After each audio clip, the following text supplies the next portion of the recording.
Good afternoon, everybody. Thank you for joining me um, in this program titled The Healing Power of Art. I'm Lior Givon. I am a psychiatrist at the Behavioral Health Service at the Primary Care MIT Health. Before we start, I would like to thank several people. First, Caitlin McCord, the Director of Community Wellness, Liz Carbone and Rachel Bigler from Community Wellness, and David Teitel, the Director of Marketing and Communication at MIT Health, for their support and help in bringing this presentation to life. I would like to start with a quote by David Wyatt. Art is the act of triggering deep memories of what it means to be fully human. I think this quote summarizes this presentation. First and foremost, we are all individuals with a past, a present, and a future, and we have memories that bring forth a lot of feelings, emotions, and thoughts in us. And some of these feelings and thoughts manifest in art when we are creating art or when we participate as observing art. And there is something that's tremendously powerful in being human. Being human is not only about us as individuals, but it is about our shared collectivity. What do we share as human beings that make us so special, so connected? And one of these things is art. So we are going to see how art heals not only us as individuals, but total, but but communities as well. So we are going today to define what is art and what is healing. We will discuss some artists, their mental struggles and reflections on their art.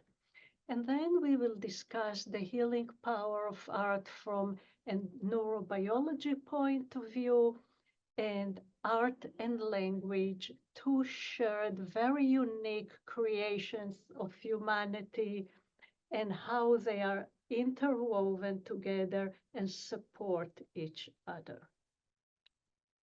What is art? Art is a very complex human endeavor, and it is also a communication tool. Art emerged with the rise of language, sophisticated tools, and self-awareness. This is a key point in this presentation, that as human beings, we went through an evolutionary process that I will touch on, where with artistic capabilities and language, something formed in our brain, and in turn, our brain has created these amazing capabilities, these amazing communicating tools. And with that, sophisticated tools were created to enable us to create art and language, and also the concept of self-awareness. We need to be aware of the environment outside us and our inner experiences in order to create art and language. I will not touch on sophisticated tools and self-awareness. These are topics for a whole different presentation, but I will focus on art and language. And like language, art connects and strengthens and heals individuals and fosters collaboration and creates communities. On the right, I have three photos of the love sculpture created by Robert Indiana. The English version was created in 1970. In the middle, there is the word ahava, which is love in Hebrew, and amor in Spanish, that was created for the Pope who just passed away when he visited Latin America. You ask yourself, what makes this uh, love sculpture so famous, so attracted by our souls to, and so universal in a way? If Robert Indiana, the sculptor, just created the word love horizontally, it would have been very beautiful, but it wouldn't have had the impact of creating the word love into a perfect square. Perfect squares are very balanced. There are right angles. The word right reminds us of love being the right thing. So this innovation of um, mingling, of merging art and language created a whole new perspective for our brain and soul to interpret and relate to. And that is why this love sculpture became so attractive to us. I want to touch of one of the key ideas of this presentation, that art is a symbolic expression. Symbols are words, signs, objects that represent ideas, emotions, and relationships. They use mental processes such as our memories, associations, imagination, abstractions, interpretations, all these skills and capabilities that make us human to create something that represent an idea or an association in our mind. Art arouse emotions and thoughts using sensory tools. So we hear, we see, we touch, and so on. And it evokes the mirroring of emotions and mental states in the audience. So mirroring is a tremendously important concept in art. Why do we relate to an artistic creation? Why, when we sit in a concert, there is an emotional um, feeling that comes up and engulfs us?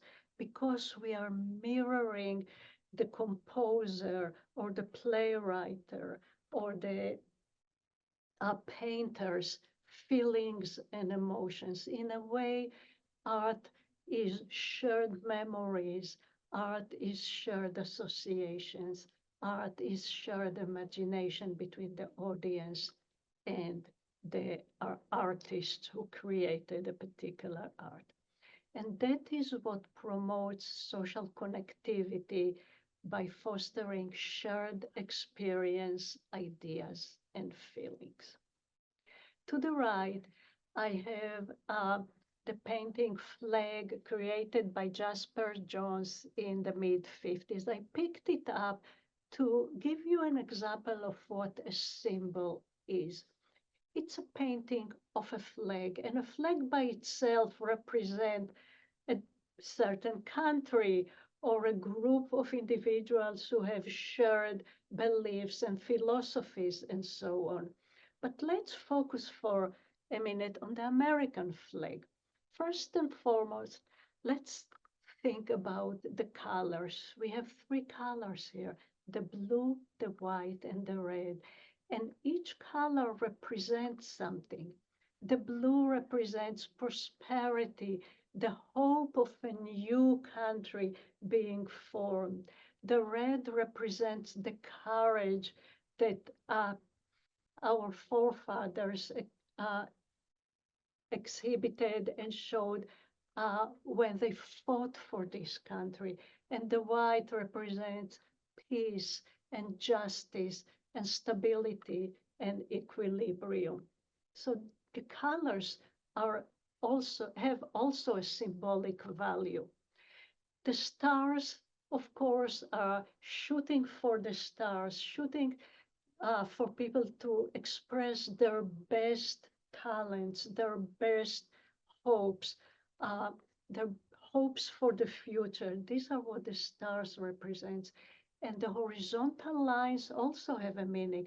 Horizontal lines represent a balanced state or a horizon that we are to look forward to in our life. So a flag has many symbolic entities and values embedded in it. What is creativity? Creativity is the driving force behind artistic endeavors.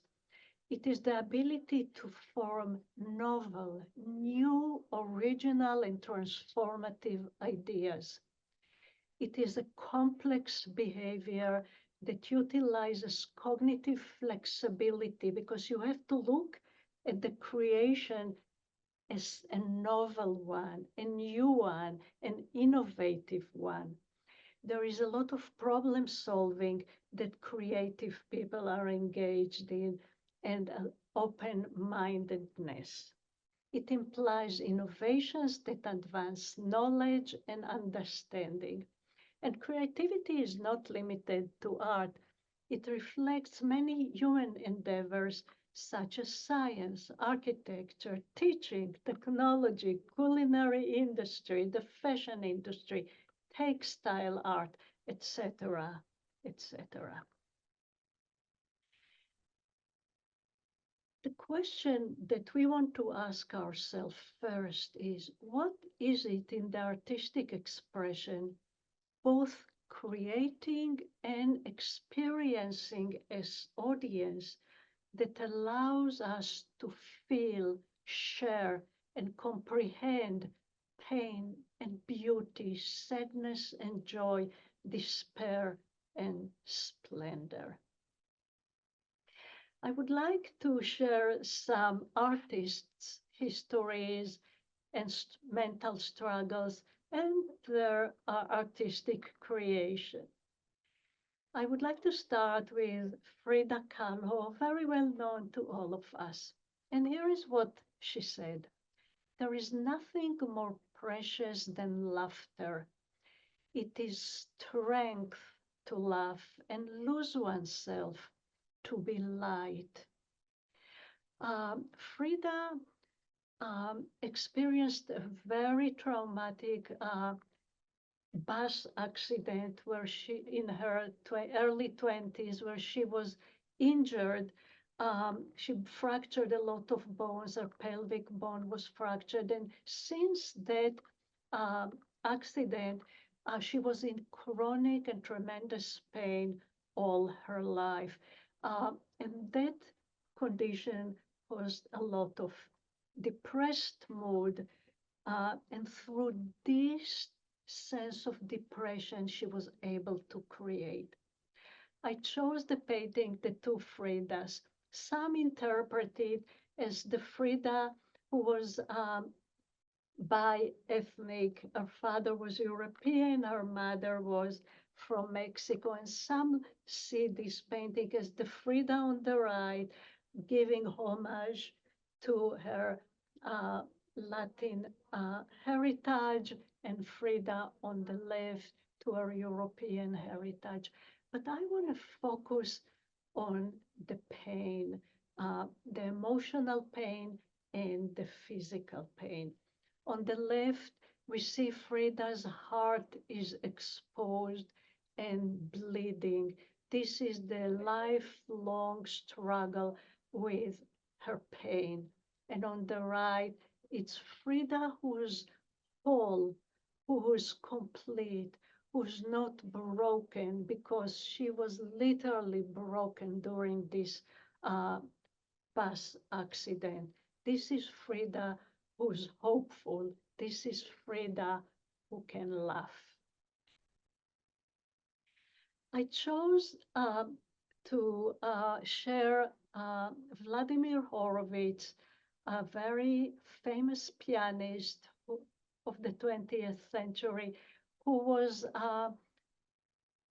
characterized as the last romantic pianist, who said, "Music speaks louder than words. It has the power to move souls." Vladimir Horowitz had lifelong struggles with mental issues, severe performance anxiety, different phobias, chronic depression. There were years that Vladimir Horowitz did not play in concerts because of his severe depression that caused isolation and lack of enjoyment of playing. And he did come back to the concert hall to express his talents and share his love of music. I want also to share Jean-Michel Basquiat, whose painting you've seen previously in this presentation. He said, "I don't know about art when I am working. I try to think about life." He passed away very young, in his late 20s. Jean-Michel Basquiat encountered childhood trauma, abuse, periods of homelessness, depression, and drug use. And when you look at his art, you see the struggle between life and death, between what I have right now, this privilege of an amazing talent, and what's looming above me, the sorrow, the fear, the pain. And last, I want to present Catherine Dunham, a dancer who said, "So many dancers paint. I used to paint. I started again recently. While I was dancing, I was very busy with my career. Start something else that makes use of your creative ability, because if you don't, you will die inside as a person." And it's a very profound quote, because she tells us, you all have talents. Do something with these creative urges in you. It enlivens us. Uh, Miss Dunham was a dancer, encountered racism, sexism, and difficulty finding accommodations while she was touring. And she was an advocate for racial equality. And in addition to her art, did a lot of work to bring humanity together through her art. I want to talk a little bit about dance, because dance is tremendously significant, and it will come later when I discuss um, language and art. And dance has represented a lot of social issues, um, from the National Ballet of the Ukraine calling attention to war, or other dance shows that did the same.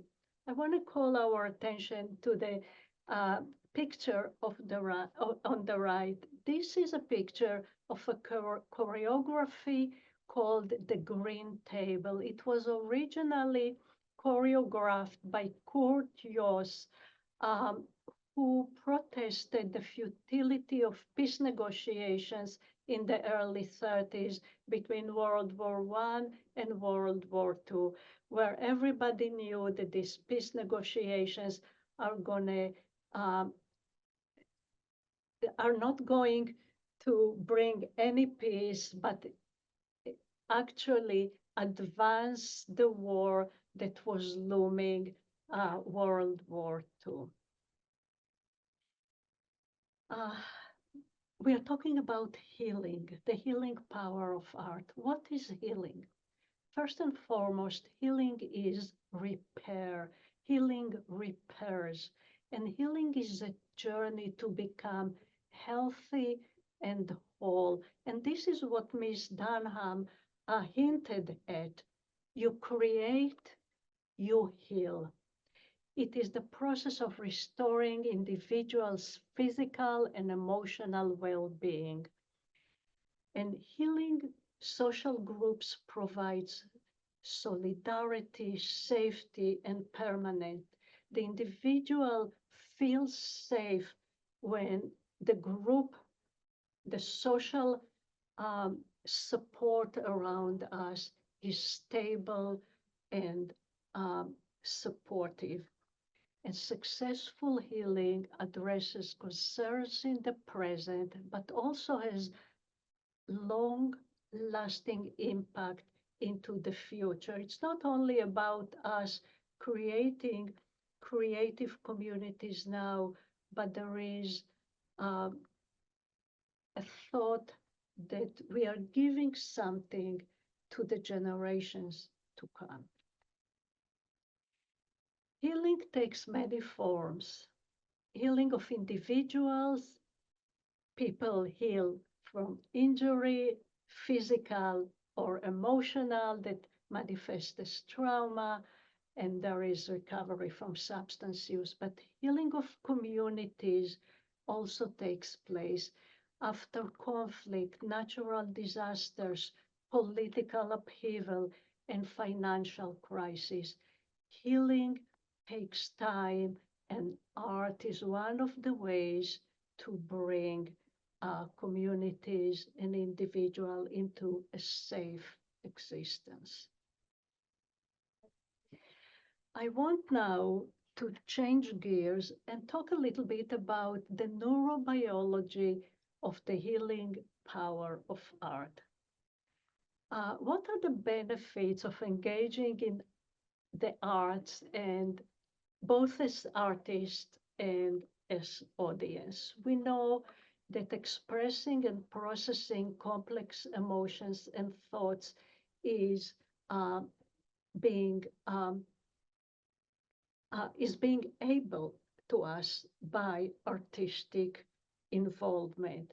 Art, as we will see shortly, has a stress reduction component. It improves mood and increases self-esteem. Uh, there is a state of focused attention when we create art or focusing on art.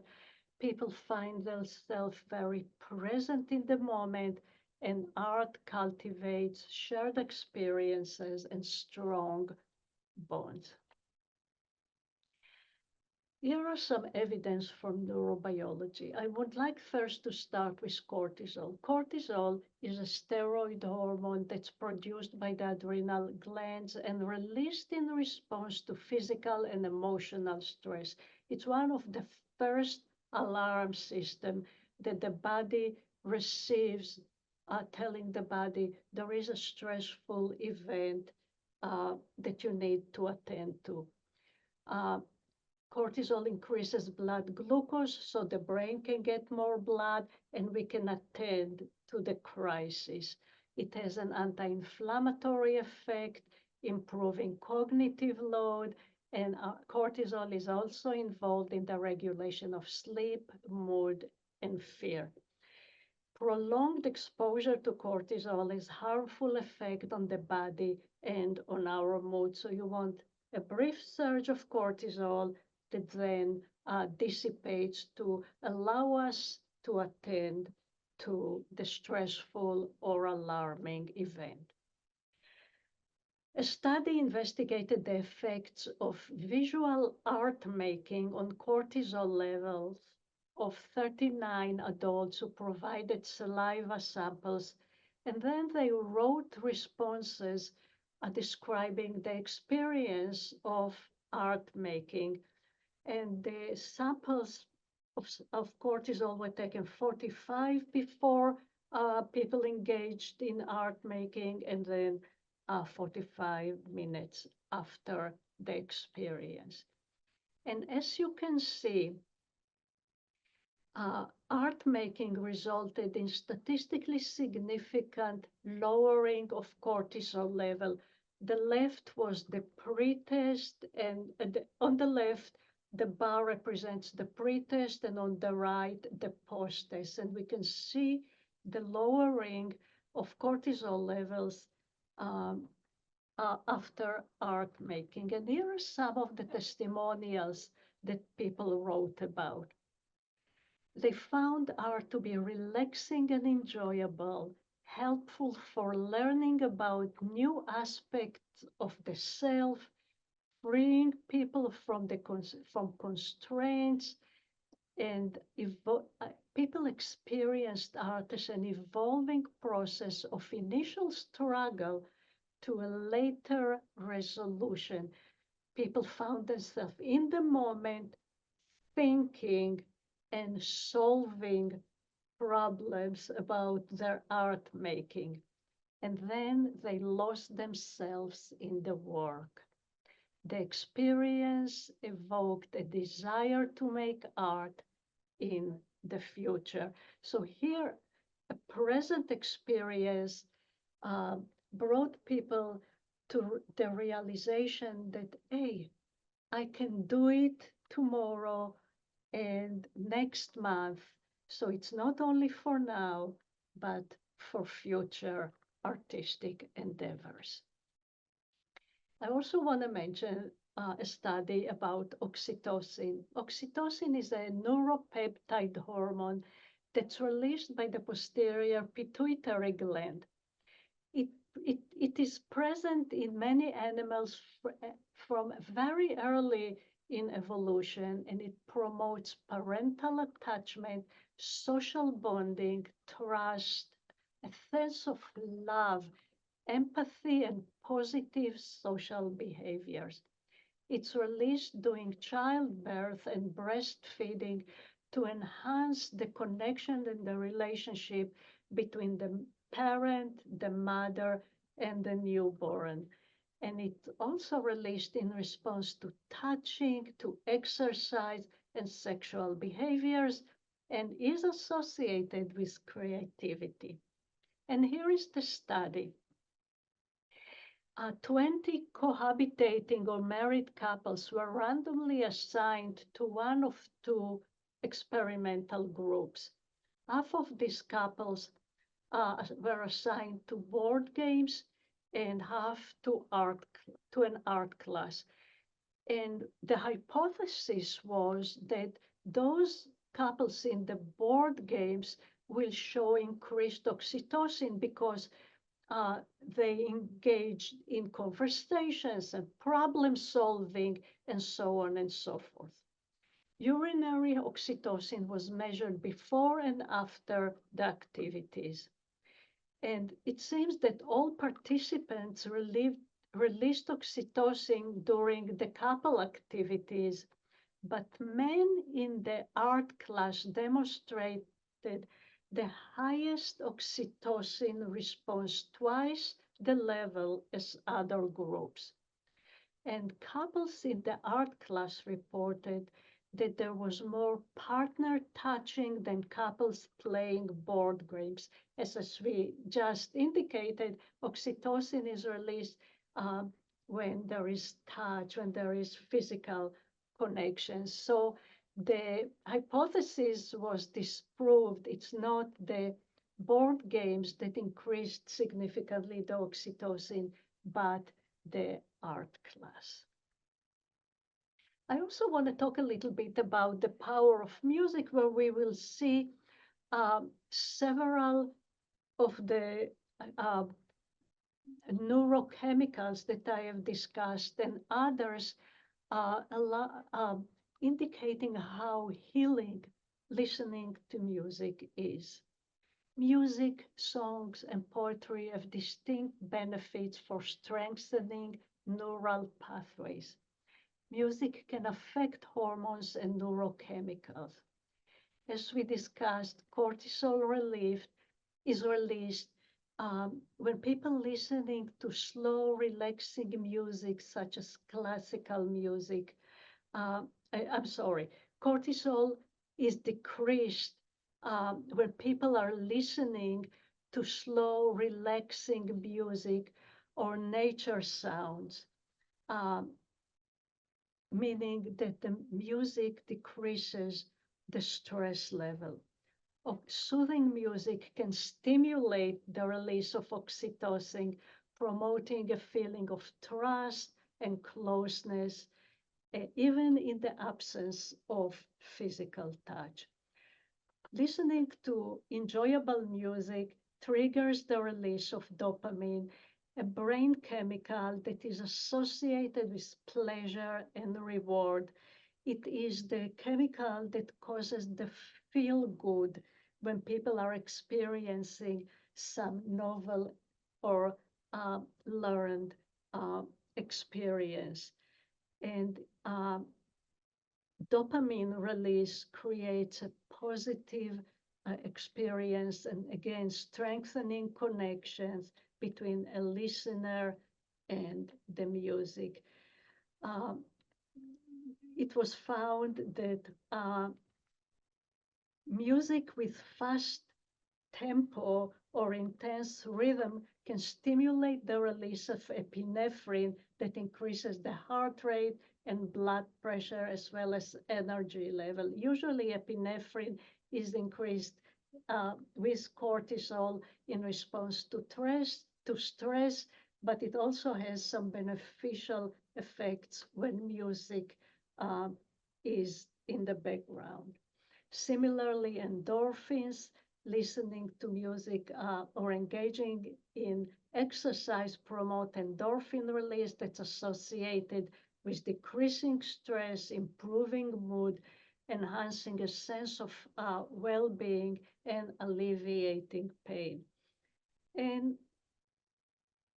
prolactin, prolactin promotes milk production and enhances the mother-infant bonding.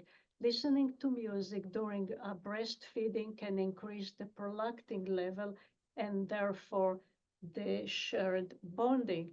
It was found out that mothers who were nursing and listened to music with their infant while nursing uh, felt so well that they uh, discontinued their antidepressant medications when they were on that medications previously.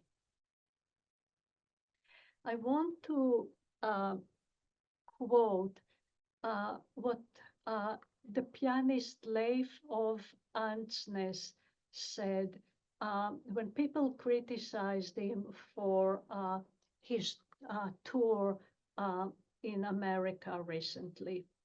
He said, "It's with mixed emotions that I arrived in the United States yesterday.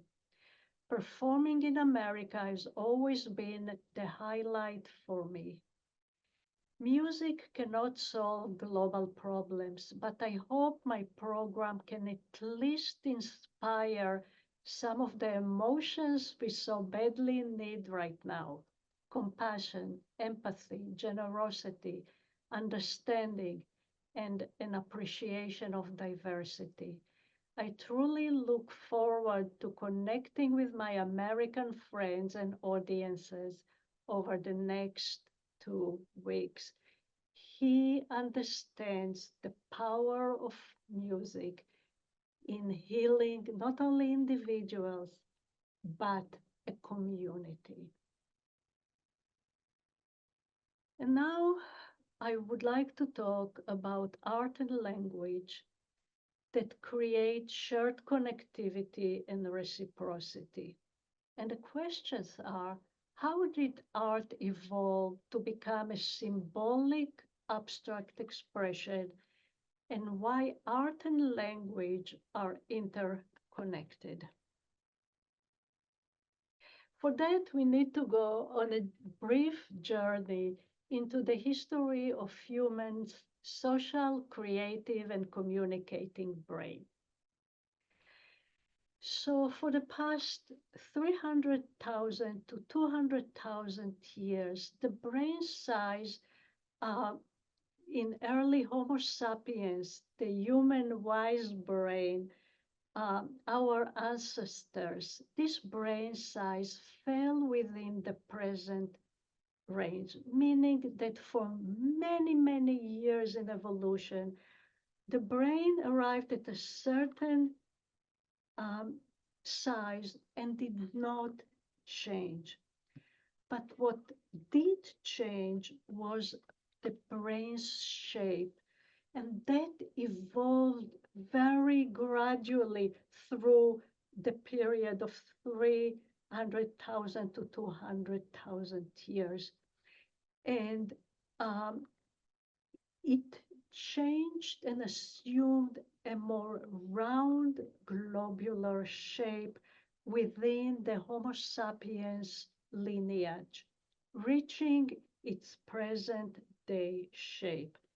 And the final shape, it is thought, was formed between 100,000 years to 35,000 years ago. And this is important because this is the time that our brain started becoming an abstract, symbolic representing brain.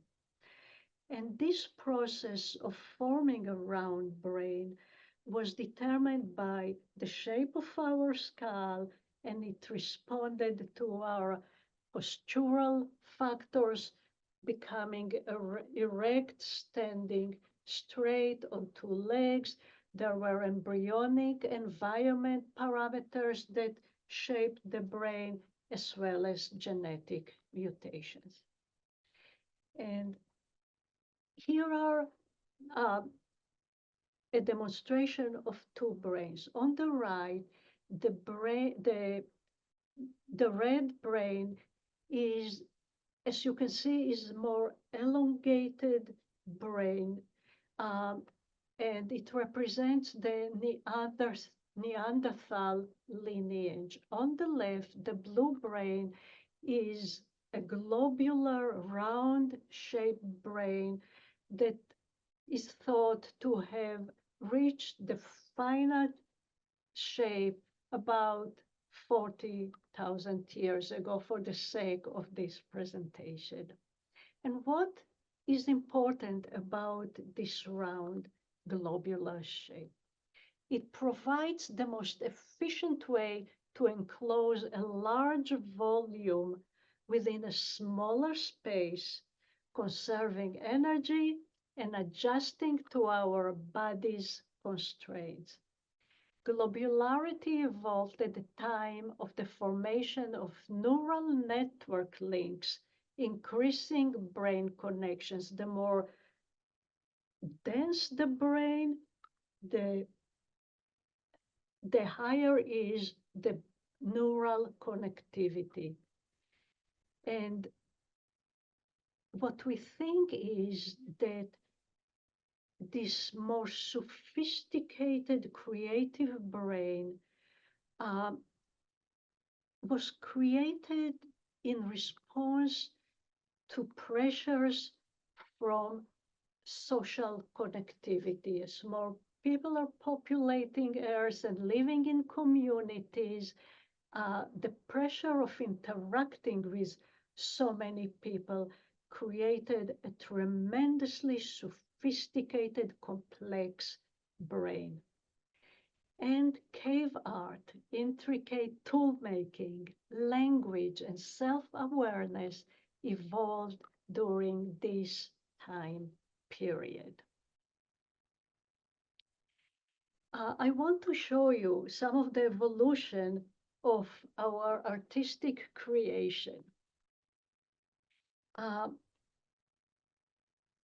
You can see the photo of an engraved giant deer toe bone made by Neanderthals and found at a cave site in Germany. And it's dated about 51,000 years ago.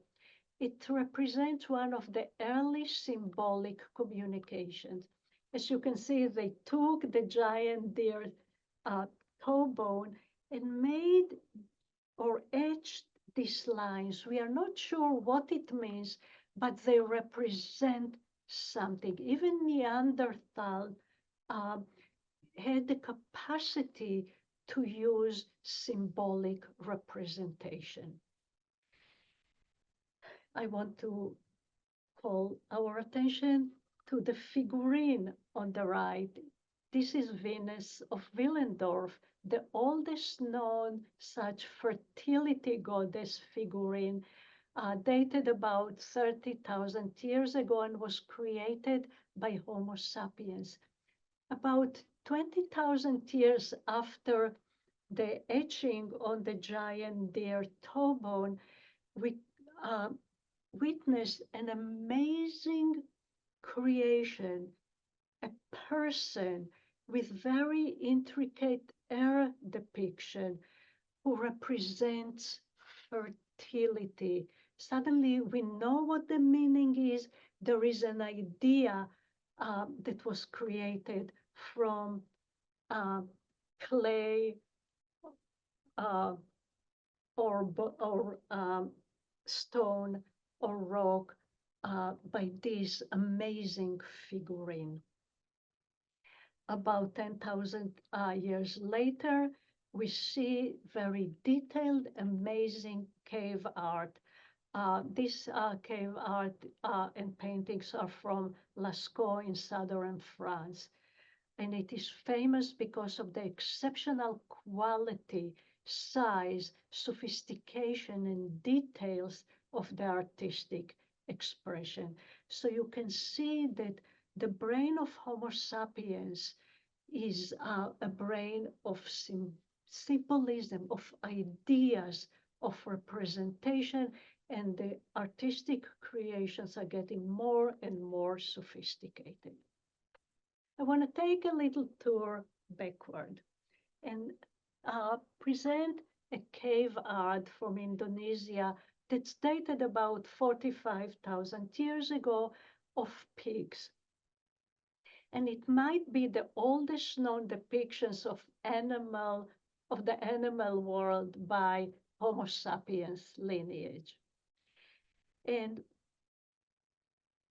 let's think about it. What does it mean to paint an animal? You have to encounter the animal in the field or the forest. You have to have some sort of an emotional affinity for that animal. And then you have to remember it and depict it on the cave wall. And what is the story? What is the message that this pig represent? But I also want to call your attention to another detail on this cave art, and that's the hand. We will talk about the importance of hand in the creation of language shortly. Art and language represent a very complex brain evolving along intricate social pressures. When we have people around us, we need to communicate with them. And what means of communications are we going to use? We are going to use language, we are going to use vocalizations, we are going to use cave art or other forms of art like little figurines and statues. The healing power of language. Words promote healing and positive change in a person's life by providing means to express emotions, understand experiences, build connections, and foster self-awareness. Words ask therapeutic tools to process and overcome challenges. And words can impact in situations where individuals might struggle to articulate their feelings without the right language to describe them. There are a lot of commonalities between art and language, two communicating tools evolving in parallel and yet intersecting around the same time. Both have healing powers. Both promote social interactions. Both words and art, language and art, are complex symbolic representations. And of course, there is universality. Even though we speak in different languages, sentences have very similar structures and components that represent the same human brain.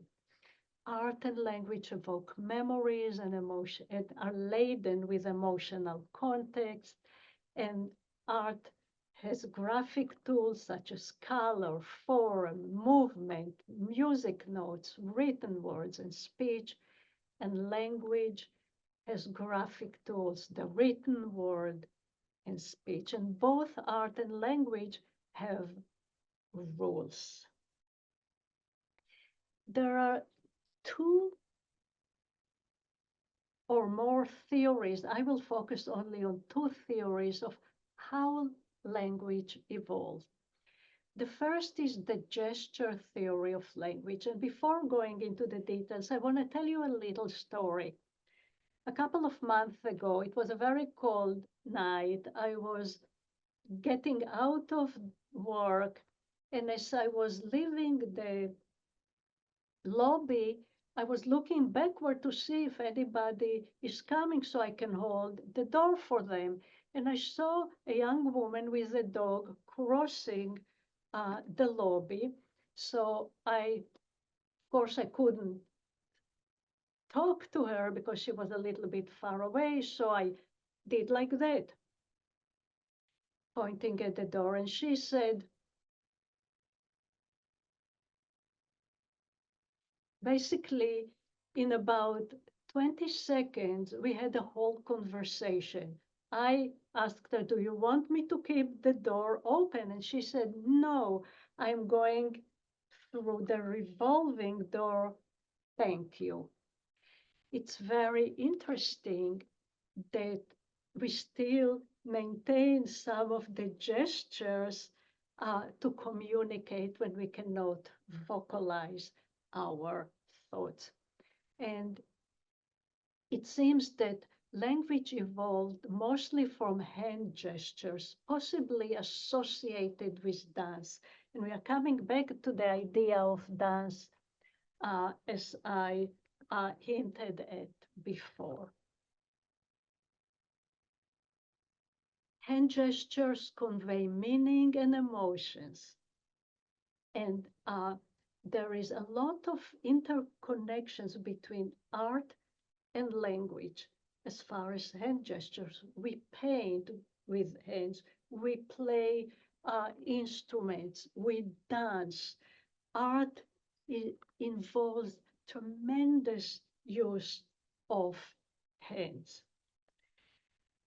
And the onset of gesture has been shown to predict and facilitate children's spoken language acquisitions. So it seems that using our hands to convey idea promotes language acquisitions.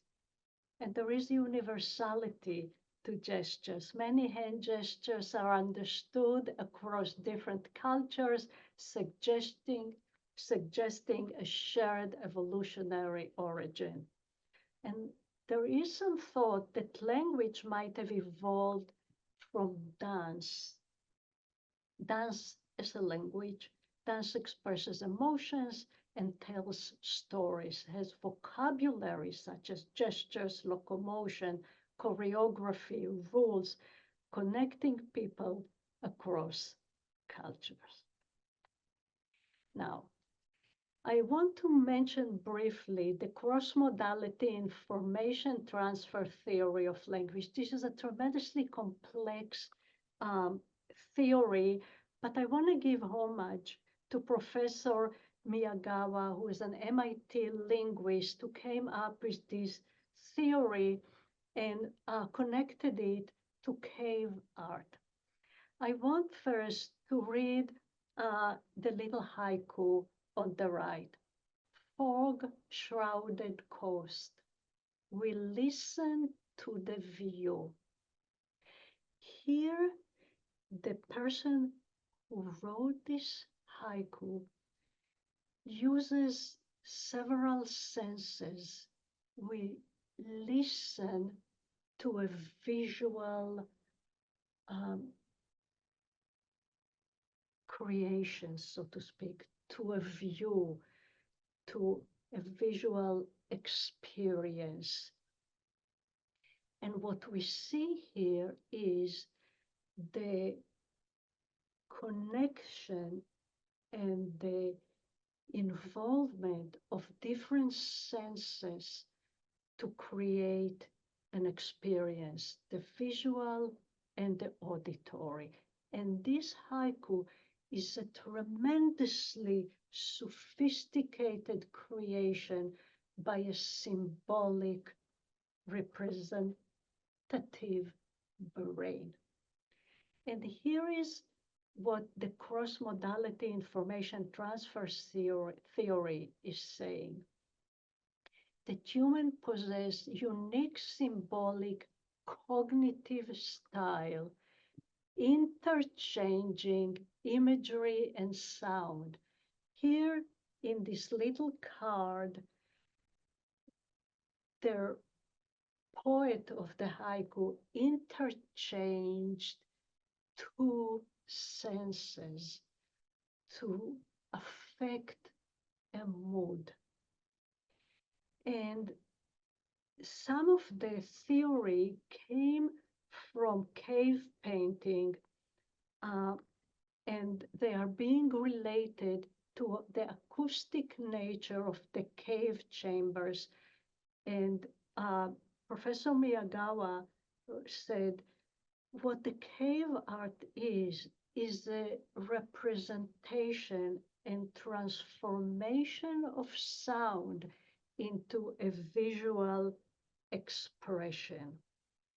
And the idea was as follows, that the cave paintings were painted at a very specific area in the cave where there were echoes and sounds of nature, rain, thunder, sounds of animals, and so on and so forth.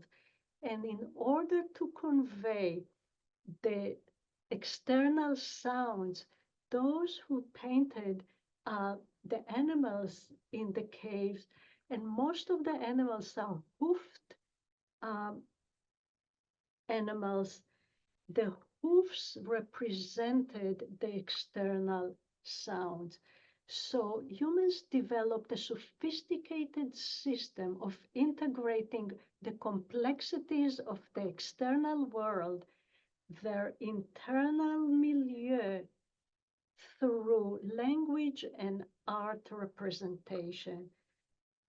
We look at the animal, the hoofed animal, we immediately think of the sounds it makes, and that is a representation of the outside sounds. I want to quote a thought that summarizes art. When you observe a profound piece of art, you are potentially firing the same neurons as the artist did when they created it, thus making new neural pathways and stimulating a state of inspiration. This sense of being drawn into a painting is called embodied cognition, meaning our brain, our complex brain is programmed toward ideas, symbolism, representation of the world. And it's not only an emotional representation, there is a profound cognitive transformation when we watch art or listen to music or a play. Putting it all together, art connects us to emotions and shared experiences. It creates communities by exposure to a shared experience, whether it's the theater, concert halls, festivals, houses of worship.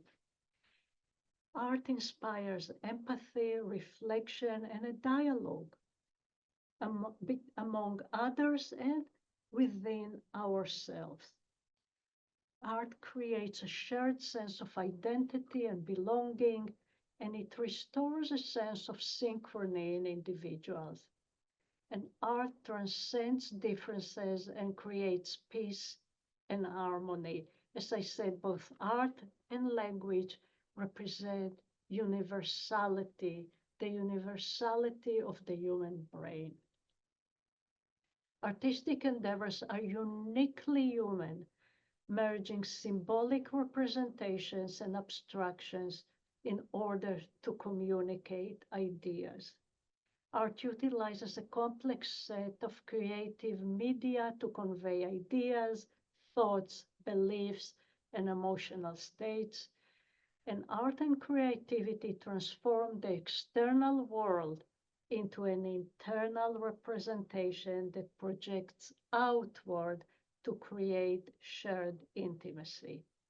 Artistic endeavors share a reciprocity with formal language, and there is constant interaction in our lives between art and language that were formed in the same evolutionary milieu.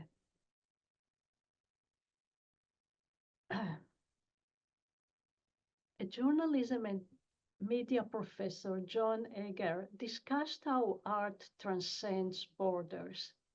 This is why art serves so superbly as a universal language, as a means toward understanding the history, culture, and values of other people. As human beings build virtual bridges into unknown cultural territory and learn, share dreams, and creative work together, mankind will know itself as citizens of a rich and truly global society.